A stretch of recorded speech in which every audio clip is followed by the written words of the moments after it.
Cristiano Ronaldo গত জানুয়ারিতে আল নাসরে যোগ দিয়েছিলেন বছরে ২০ কোটি ইউরো পারিশ্রমিকে, যে চুক্তি তাকে ক্রীড়া ইতিহাসের সবচেয়ে পারিশ্রমিকপ্রাপ্ত ক্রীড়াবিদে পরিণত করেছিল। তার পদাঙ্ক অনুসরণ করে সৌদি আরবের প্রো লিগের দল আল ইত্তিহাদে নাম লিখিয়েছেন করিম বেনজেমা। রিয়াল মাদ্রিদের সঙ্গে চুক্তির ১ বছর বাকি থাকতেই সৌদি ক্লাব ফুটবলে যোগ দিয়েছেন বেনজেমা। অর্থের হাতছানি উপেক্ষা করতে পারেননি। আরেক সৌদি ক্লাব আল হিলাল তো লিওনেল মেসির পিছে ছুটছে। আর্জেন্টিনার বিশ্বকাপ জয়ী অধিনায়কের প্রস্তাবটা ছিল রীতিমতো অবিশ্বাস্য, বছরে ৪০ কোটি ইউরো। যদিও মেসি সেই অর্থের হাতছানি উপেক্ষা করেছেন। তিনি যোগ দিতে যাচ্ছেন যুক্তরাষ্ট্রের মেজর লিগ সকারের দল ইন্টার মায়ামিতে।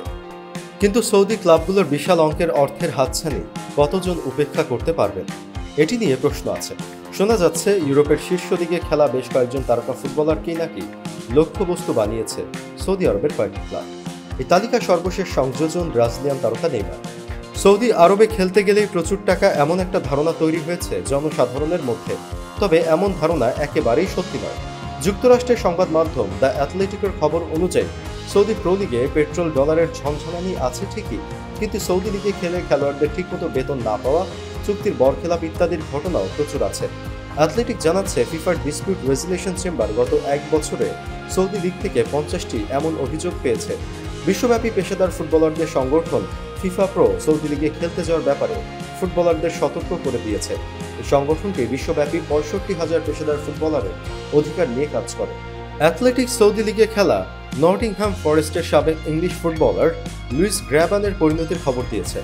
গত বছর তিনি সৌদি প্রো লিগের দল আল আহলিতে যোগ দিয়েছিলেন। তার দাবি, প্রতিশ্রুতি অনুযায়ী ১,১৫,০০০ পাউন্ড সাইনিং বোনাস ও ২ মাসের বেতন পান। ২ মাসের বেতন বাবদ তার বকেয়া আরও ১,৫০,০০০ পাউন্ড। ১ বছরের চুক্তির ৩ মাস যেতে না যেতেই তাকে বিদায় করে দেওয়া হয়েছে। আল আহলি ক্লাব সৌদি আরবের পাবলিক ইনভেস্টমেন্ট ফান্ডের অধিকৃত অন্যতম ক্লাব। এই ফান্ডের অধীনে যে কটি ক্লাব আছে তারা হচ্ছে আল নাসর, আল হিলাল ও Al Ittihad. Saudi public investment fund পরিচালিত হয় সৌদি রাজপরিবারের অর্থে।